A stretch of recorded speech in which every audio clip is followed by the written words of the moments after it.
Oke ya, udah jam 11.05. Kita mulai.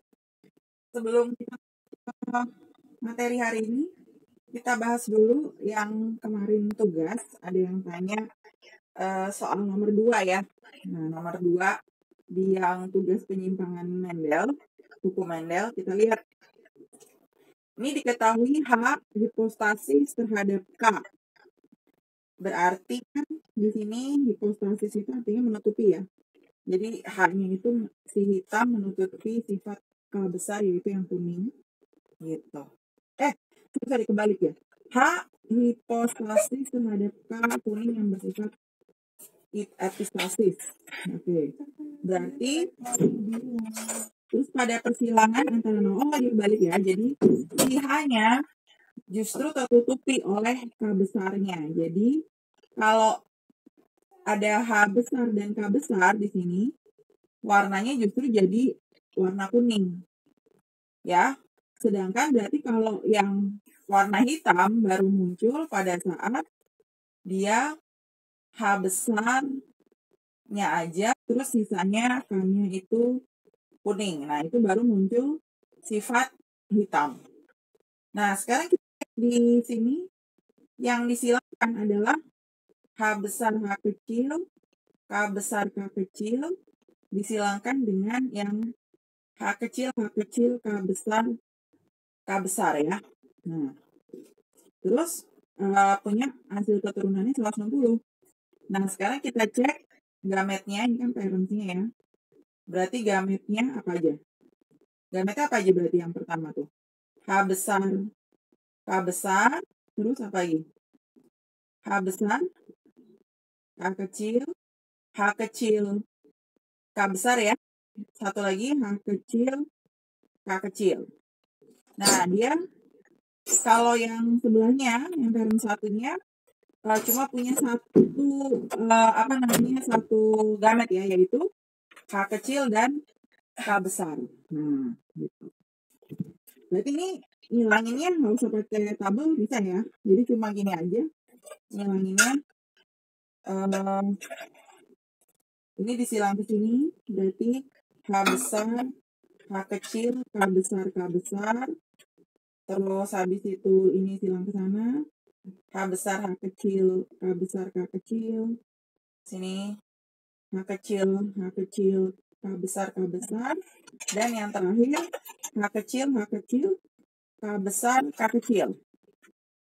Gitu ya, itu jenis kemungkinan genotip anak-anak. Nah, terus berarti kalau yang ini apa yang pertama berarti? Warna apa itu? Kuning. Karena yang epistasis kuningnya ya. Berarti ini kuning. Ini juga kuning lagi ya. Terus yang ini otomatis kuning ya karena hanya kecil. Baru yang ini juga ya. Berarti nggak ada dong ya harusnya. Kemungkinan keturunan yang berwarna adalah nggak ada harusnya. Berarti harusnya nggak ada jawabannya ya di optionnya.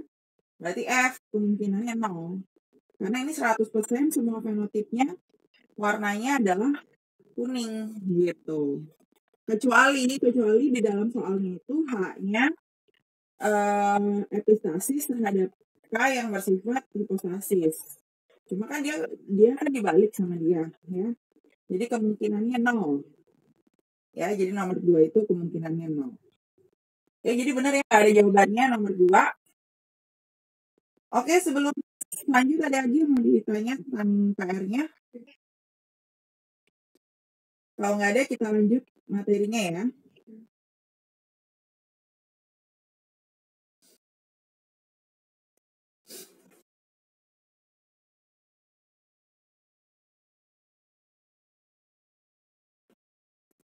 Oke ya, kita lanjut sekarang ke hereditas pada manusia ya, atau bagaimana sifat-sifat turunan yang lazim ditemukan pada manusia. Kan kalau kemarin kita lihatnya warna hewan ya, terus habis itu misalnya ayam atau tumbuhan ya. Nah, sekarang ini yang khusus pada manusia gitu.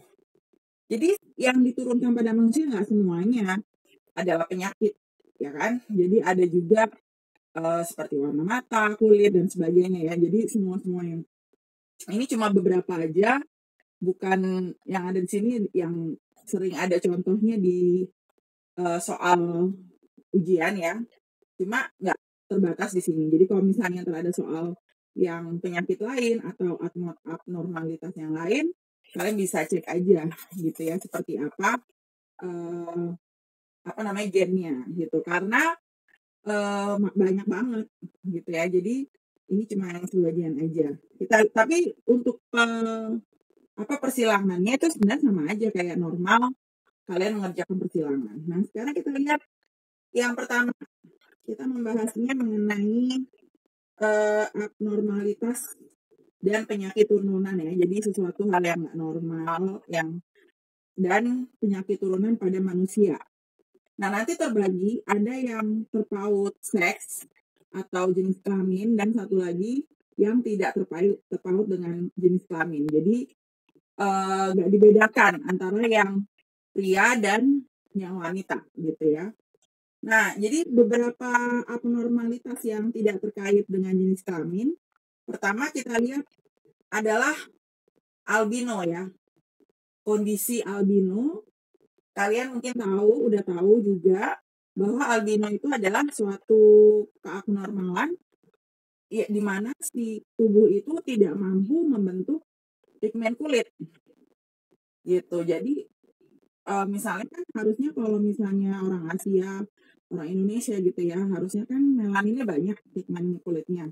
Tapi kok bisa di dalam suatu keluarga itu, padahal dia nggak ada keturunan Kaukasian misalnya ya, keturunan orang Barat, tapi kok anaknya rambutnya terang gitu ya, terus kulitnya juga seperti orang pucat gitu ya, kayak orang kulit orang Barat atau orang yang rasnya Kaukasia gitu ya, itu berarti walaupun orang tuanya normal, kok bisa anaknya misalnya ada yang terkena albino gitu. Karena di sini kalau dalam kasus albino itu muncul sifatnya apabila dia memiliki gennya dua-duanya resesif yang kecil, yaitu A kecil dan A kecil. Jadi kalau misalnya orang tua normalnya A besar dan A kecil misalnya kan, orang tuanya nih normal, kelihatannya normal fenotipnya. Padahal sebenarnya dia membawa gen albino itu yang kecil. Nah, berarti kan nanti kalau kita silamkan, gametnya ini ada, pertama gametnya ini ada A besar sama A kecil, ini juga ada A besar dan A kecil. Nanti pasti akan bisa ada kemungkinan sebanyak 25%. Ya, kalau A kecil ketemu dengan A kecil, berarti nanti dia akan menjadi fenotip albino. Nah, jadi itulah yang bisa membuat muncul penyakit si albino tersebut. Jadi terjadi apabila walaupun dua orang tuanya normal, ya, dia bisa aja anaknya ada yang albino kalau dia kedua orang tua itu membawa gen albino tersebut.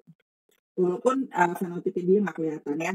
Jadi normal, jadi yang sering nanti akan kita temukan adalah kata-kata karier. Karier itu pembawa. Jadi dia normal, tapi dia membawa gen yang menyebabkan suatu penyakit tersebut. Terus ada lagi kelainan namanya yang sering disebut adalah polidaktili. Polidaktili itu kelainan dengan bertambahnya jumlah jari tangan atau jari kaki. Misalnya kan kalau kita normal ya, manusia itu 55. Cuma kalau misalnya dia mengidap polidaktili, itu jadinya 66 misalnya. Nah itu justru dia yang normal, kalau orang normal yang 55 jarinya, itu kalau dua-duanya kecil gennya. Justru pada polidaktili itu yang P besar, yang P besar homozigot dan P besar P kecil yang heterozigot, dia akan mengidap penyakit polidaktili gitu. Sama halnya dengan PTC. PTC itu adalah satu zat protein ya yang nantinya bisa menyebabkan kita itu lidah kita merasakan rasa pahit. Nah, ada beberapa orang yang tidak ada PTC-nya itu, ya artinya dia tidak bisa merasakan rasa pahit gitu. Jadi kalau orang yang bisa merasakan rasa pahit lidah normal itu berarti dia P besar dan P besar P kecil. Hampir sama sih kayak polidaktili. Kalian mau ganti hurufnya jadi T juga itu nggak masalah sih, TC atau apa ya gitu ya. Tapi kalau yang kecil semua itu buta kecap ya, itu bukan kecap. Buta kecap itu artinya dia nggak bisa merasakan mengecap rasa pahit gitu. Jadi kalau dia kecil semua, baru dia tidak bisa merasakan rasa pahit. Itu biasanya 3 abnormalitas ini yang tidak terkait jenis kelamin yang biasanya sering muncul di soal gitu. Nah, sekarang kita lihat ya yang kedua.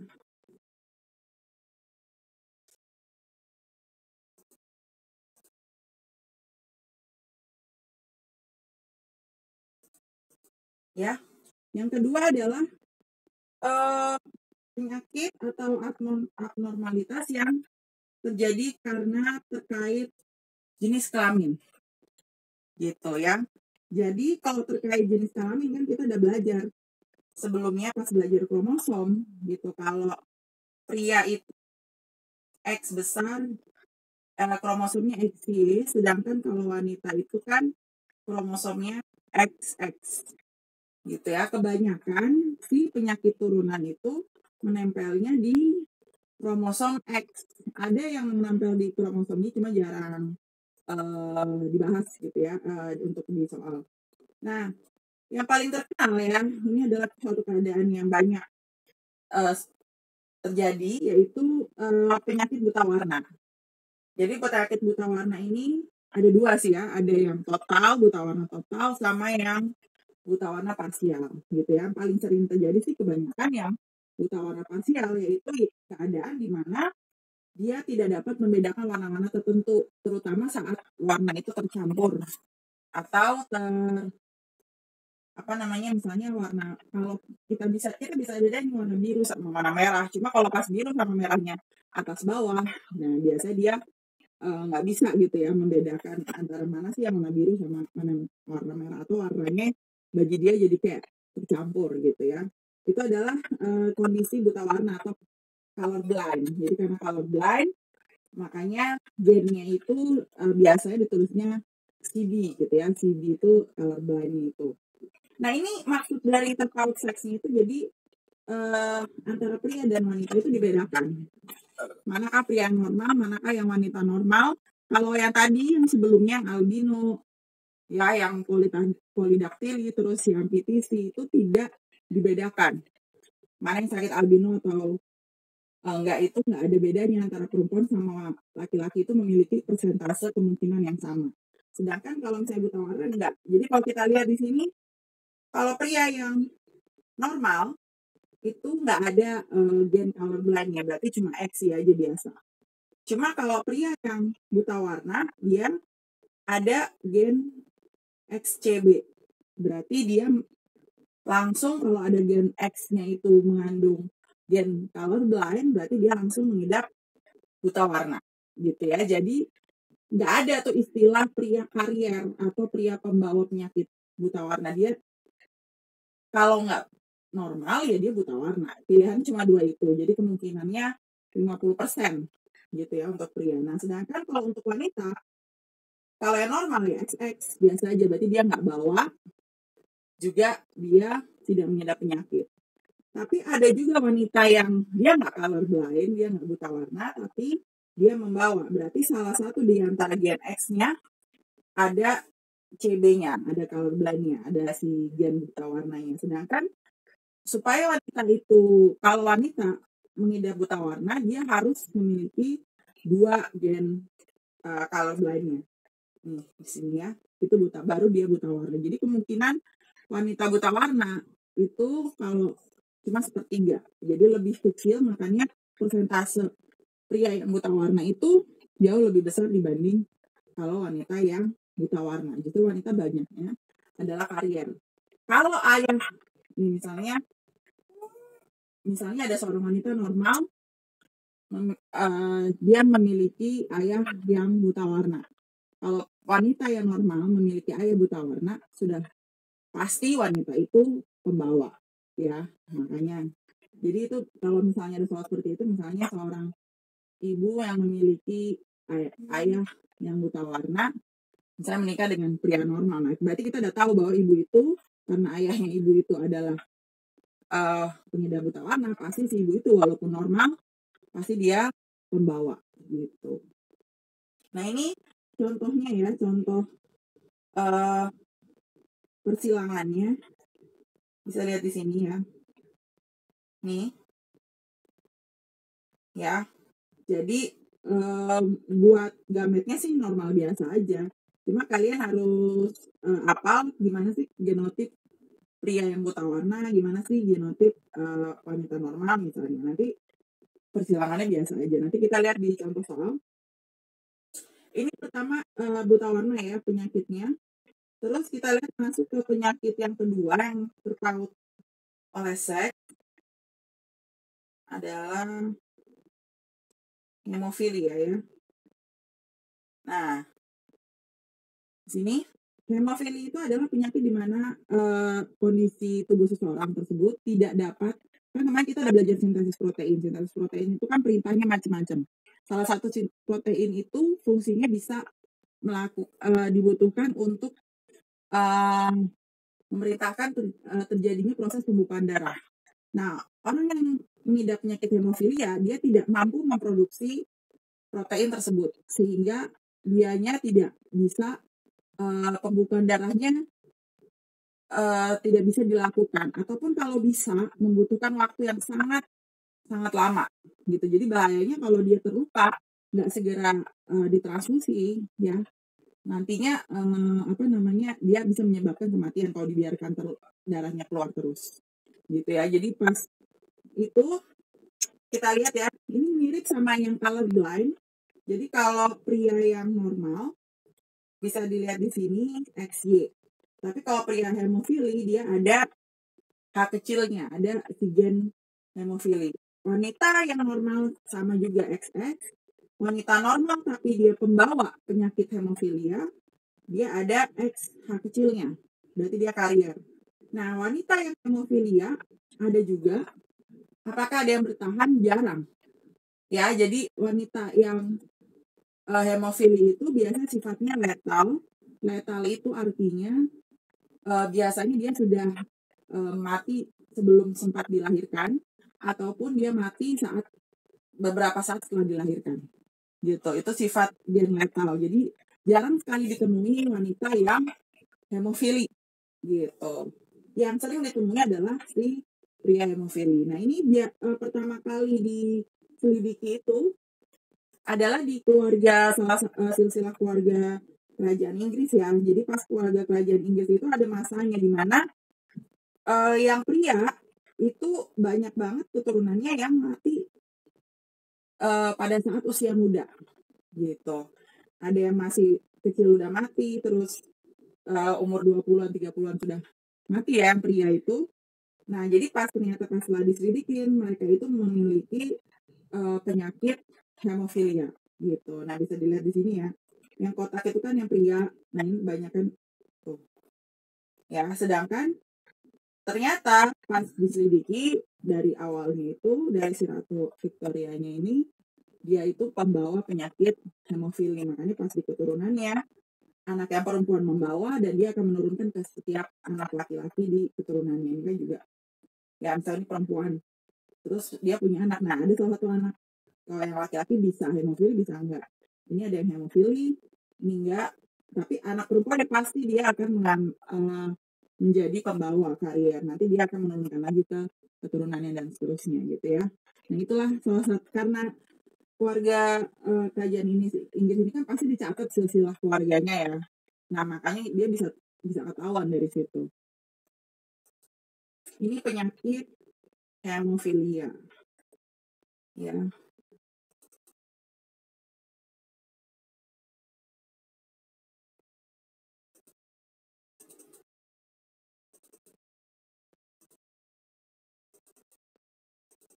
Oke, sebelum Miss lanjut ke yang bukan abnormalitas, ada yang mau ditanya?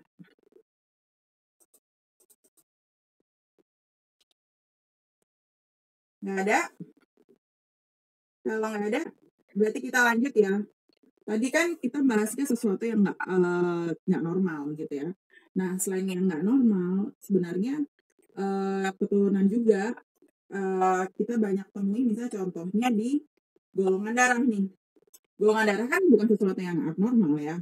Golongan darah kan hanya ada perbedaan di jenis di manusia gitu. Nah, perbedaan golongan darah itu ada 3 sistem sebenarnya, ABO untuk manusia ya, ABO, MN, satu lagi yang resus positif dan negatif. Cuma dipakai sekarang lebih ke yang golongan ABO dan yang resus positif dan resus negatif gitu. Nah, ini kita bisa lihat ya, mungkin pas lagi pelajaran sistem peredaran darah mungkin juga sudah sering pernah disinggung. Kalau golongan darah A, seseorang memiliki golongan darah A berarti dia memiliki dua kemungkinan. Entah dua-duanya yang pembawa golongannya itu homozigot berarti A dan A, atau salah satunya ada O-nya, IA, IO. Sebenarnya O ini bukan O ya, sebenarnya bukan. Jadi kalau golongan darah itu, sistem ABO itu sebenarnya didasarkan ada yang mampu menggumpalkan gen yang lain, darah yang mengandung gen yang lain. Jadi A itu anti B, B itu anti A.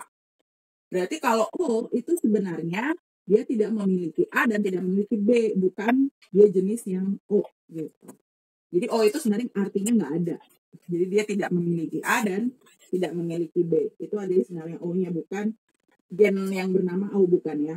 Nah, sama dengan golongan darah B, dia juga kemungkinannya ada dua. Bisa dua-duanya B, berarti homozigot, atau salah satunya B, salah satunya lagi O, itu juga golongan darahnya B. Nah, kalau golongan darah AB dia memiliki dua, ya, yaitu IA dan IB, itu golongan darah B. Sedangkan kalau golongan O artinya dia tidak memiliki baik gen A dan baik gen B, gitu. Ya, ini tidak terpaut dengan seks, jadi nggak terpaut apakah dia pria golongan darah atau wanita yang golongan darah, itu nggak ada ya. Jadi dia normal aja, nggak ada X-nya, nggak ada X dan Y-nya dalam persilangannya. Itu golongan sistem dalam golongan darah ABO. Nah, biasanya selain kalau kita misalnya udah pernah dapat kartu golongan darah ya, misalnya kita cek di lab atau di rumah sakit, itu selain ABO juga ada namanya sistem resus. Nah, sistem resus biasanya sering dibahas tuh di sistem reproduksi ya, kelas 11. Nah, sistem reproduksi itu, sistem resus itu penting karena resus itu gini, kalau resus itu ada yang positif, RH-nya positif, resusnya positif, dan resusnya negatif. Gitu ya. Nah, kalau positif berarti kemungkinannya dia ada dua-duanya memiliki RH, R besar H besar, atau salah satunya ada R besar H besar, satunya kecil-kecil semua. Kalau resus negatif artinya dia nggak punya resusnya, yaitu R kecil dan H kecil. Nih bisa lihat di sini ya. Nih kalau positif RH-nya besar, RH besar, atau satu besar, satu kecil. Ya, kalau negatif berarti dua-duanya kecil. Nah, ini resus itu kebanyakan berdasarkan ras ya, berdasarkan ras. Jadi kalau di Asia itu kebanyakan cuma hampir 98% lebih itu resusnya positif. Nah, 2%-nya, 1-2% itu resusnya negatif. Kebalikan dengan kalau Kaukasia ya, itu justru yang banyak tuh negatif dan yang sedikitnya itu yang positif gitu. Untuk lebih baik kalau transfusi darah, sebenarnya resusnya nggak penting banget, tapi lebih baik sih yang sama resusnya. Terutama kalau penerimanya negatif gitu, karena kalau penerimanya negatif, dia terkena sesuatu yang positif, dia akan membentuk anti terhadap yang positif tersebut. Karena yang negatif itu kan artinya dia nggak punya resus. Berarti sesuatu yang pas positifnya masuk, berarti ada suatu zat asing yang masuk dan dia biasanya mengalami penolakan. Nah, tapi urusan resus ini lebih banyak bukan di soal transfusi darah, ya, tapi dalam soal perkawinan gitu. Jadi kenapa? Karena gini, kalau orang Rhesus positif, terutama kalau yang wanitanya negatif ya, gitu. Jadi kalau wanitanya negatif, misalnya prianya Rhesusnya positif, terus dia menikah, ya, itu tergantung. Jadi kan kalau positif dan negatif, anaknya kemungkinan dua dong, bisa janinnya itu Rhesusnya positif atau janinnya itu Rhesusnya negatif. Kalau misalnya anak pertama Rhesusnya negatif, itu nggak masalah. Karena kan yang mengandung ibunya. Berarti dia sama dong Rhesusnya sama ibunya. Nggak ada perubahan. Ibunya tidak menerima sesuatu yang berbeda di dalam kandungannya itu. Berarti nggak masalah. Tapi misalnya anak yang kedua, ternyata anak yang dikandung Rhesusnya positif. Ini masih nggak apa-apa. Gitu. Karena ini baru pertama kali dia bertemu ya, si negatif itu bertemu dengan si Rhesus positif pada saat masa kehamilan. Nah, itu masih bisa normal. Kemungkinan anaknya lahirnya masih bisa normal. Tapi pada saat dia misalnya punya anak ketiga, ya pada saat masih mengandung, ternyata Rhesusnya positif lagi. Nah, disitulah mulai terbentuk ada yang namanya ini, kasus Eristoblastosis fetalis. Jadi karena si ibunya itu sudah pernah terpapar Rhesus positif dari anak yang Rhesus positif yang pertama dia kandung, ya, dia sudah memiliki anti Rhesus positifnya. Jadi dia akan menolak ada perbedaan, dia akan menolak kehadiran janinnya yang Rhesusnya positif yang kedua kalinya, karena dia udah punya anti. Jadi tubuhnya tuh udah punya anti. Nah makanya pas saat itu di plasentanya kan pasti kan yang ngasih makan itu kan awalnya dari plasenta, dari darah ibunya masuk ke janinnya. Nah itu akan terjadi eristoblastosis fetalis. Jadi si sel darahnya akan tidak menerima, nantinya bisa pecah dan akan bisa mengakibatkan janinnya itu mengalami keguguran atau misalnya lahirnya terlalu prematur, gitu ya. Karena ada ketidakcocokan antara Rhesus ibunya dan Rhesus janinnya yang positif, gitu. Tapi kalau kasusnya misalnya di dalam soalnya itu misalnya yang prianya negatif, wanitanya yang positif, itu nggak apa-apa. Kalau yang positif tidak akan menolak sesuatu yang negatif, karena negatif itu sebenarnya nggak ada Rhesusnya, dia nggak akan ada penolakan.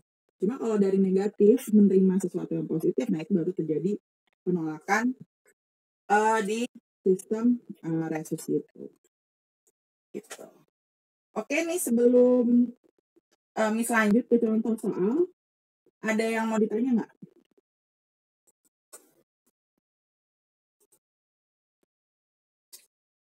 Ada yang mau ditanya?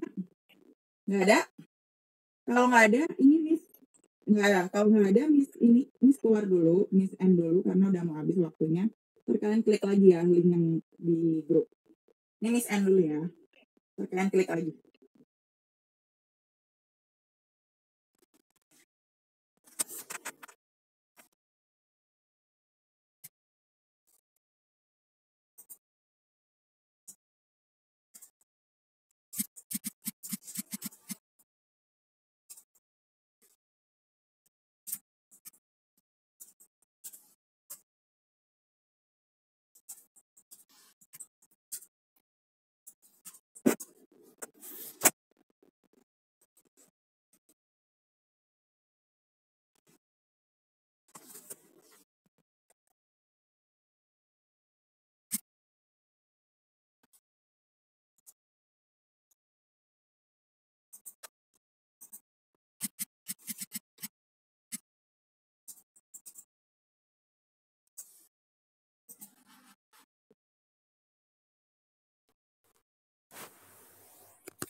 Oke ya, kita lanjut lagi.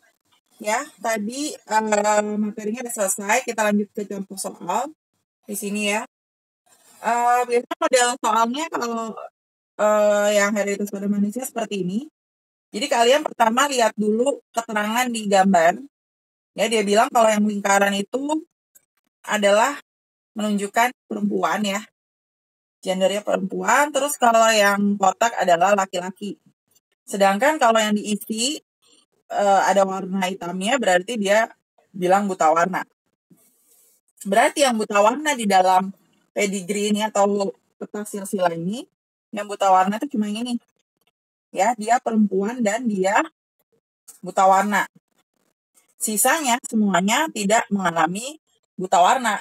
Tapi ingat bahwa kalaupun dia tidak buta warna, yang karier pun tidak akan berwarna hitam ya, karena karier itu dia cuma pembawa, fenotipnya tidak buta warna. Terus yang ditanya, berdasarkan peta silsilah di samping, maka genotip parentalnya adalah, parental itu berarti orang tuanya. Ya, yang ini, yang di atas. Nih, ibu sama bapaknya apa? Nah, kita bisa lihat dari sini, kalau ini soal pilihan ganda, berarti kan si ibunya itu berarti terlihat normal. Sedangkan kalau yang kotak, ini adalah ayahnya juga normal. Berarti kalau ayah yang normal, itu berarti XY kan ya. Ayah yang normal itu XY. Cuma kalau di sini optionnya tuh, kalau ada B besar, itu berarti nggak sakit. Sedangkan kalau ada XB kecil, itu berarti baru sakit. Gitu. Nah, berarti si normal, ayahnya normal itu berarti dia ada B kecilnya.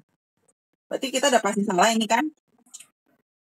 Kalau normal itu berarti ada B besarnya ya. Karena kalau B kecil itu berarti yang sakit. Ini sakit, ini yang normal.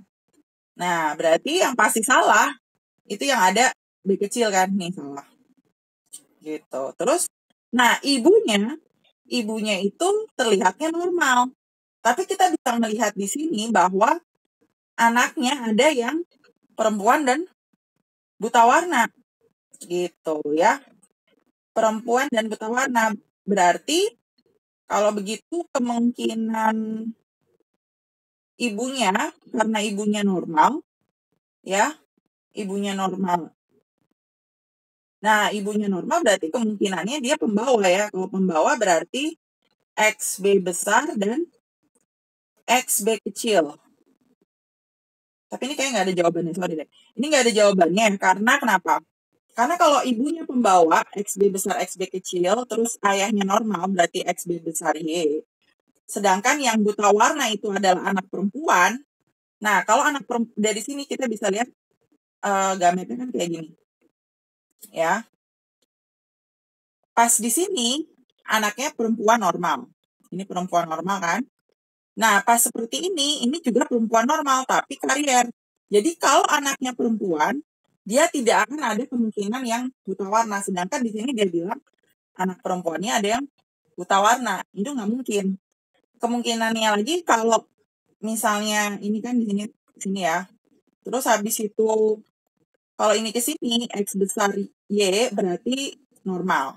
Tapi kalau ini ke sini baru kemungkinan yang laki-lakinya baru yang buta warna. Ada kemungkinan yang buta warna cuma satu di sini. Nah, ini kayaknya salah. Ya, mungkin salah di soalnya tuh ini warna harusnya bukan bulat tapi kotak terus gini. Nah, baru ini bisa jawabannya ibunya pembawa, ayahnya normal. Karena di sini kita lihat ini normal-normal semua kan. Gitu ya. Jadi ini Miss nggak tahu salah di soalnya ya berarti. Kita lihat lagi deh soal yang selanjutnya. Contoh soal yang kedua.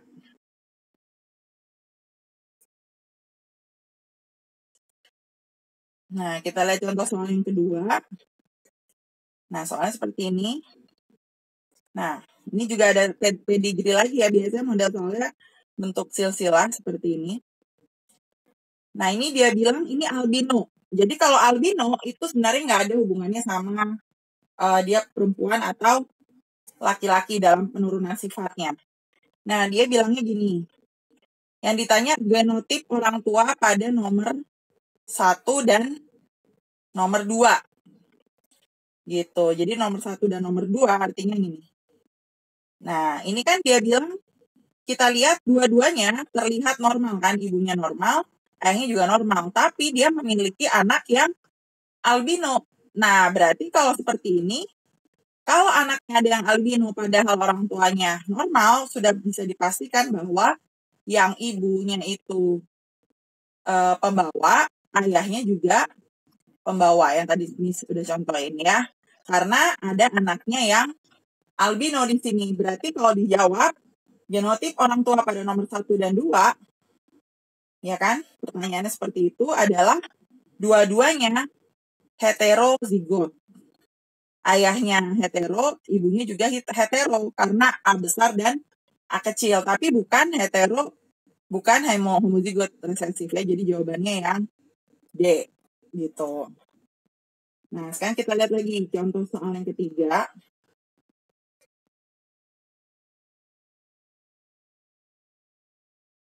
Nah, oke, nah ini ada gabungan antara golongan darah dan penyakit buta warna. Gitu ya. Nah, kita lihat di soal ini.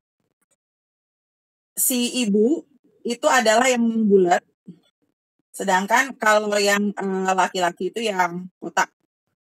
Terus dia bilang, pokoknya dari yang ketahuan di sini adalah si ayah golongan darahnya A dan dia tidak buta warna. Dia memiliki 3-4 anak, dan salah satu anak laki-lakinya, kita nggak tahu golongan darahnya apa, pokoknya di anak laki-lakinya buta warna. Ayahnya normal. Ayahnya normal, ibunya juga normal ya, karena nggak warna hitam. Tapi si anaknya ada yang buta warna, pasti sudah bisa dipastikan bahwa si ibunya itu adalah pembawa atau karier. Normal tapi dia karier. Gitu. Terus kalau ayahnya golongan darahnya itu A, ya kan? Sedangkan dia memiliki anak-anak yang memiliki golongan darah A, O, dan B, berarti kan si ayah ini sudah pasti dia nggak punya B dong, karena dia golongan darahnya A. Berarti menurut kalian si ibunya ini golongan darahnya apa? Kalau dia ada A, O, B. B, iya. Dia memiliki golongan darahnya IB dan IO ya.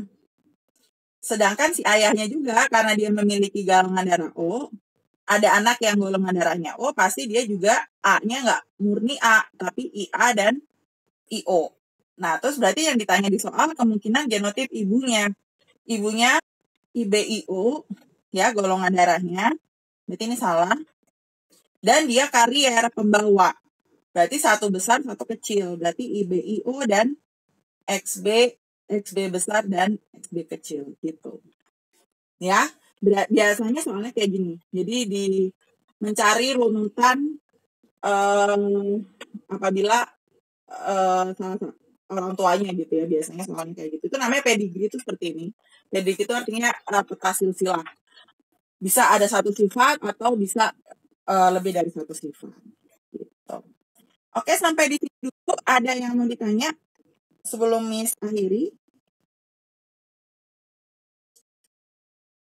Kalau nggak ada, berarti nanti seperti biasa ya, ntar ada tugasnya, tapi nanti kayaknya setelah jam 2 ya, soalnya Miss masih ngajar terus sampai jam 2. Nanti Miss info di grup. Oke, sampai sini dulu. Selamat siang semua. Yo.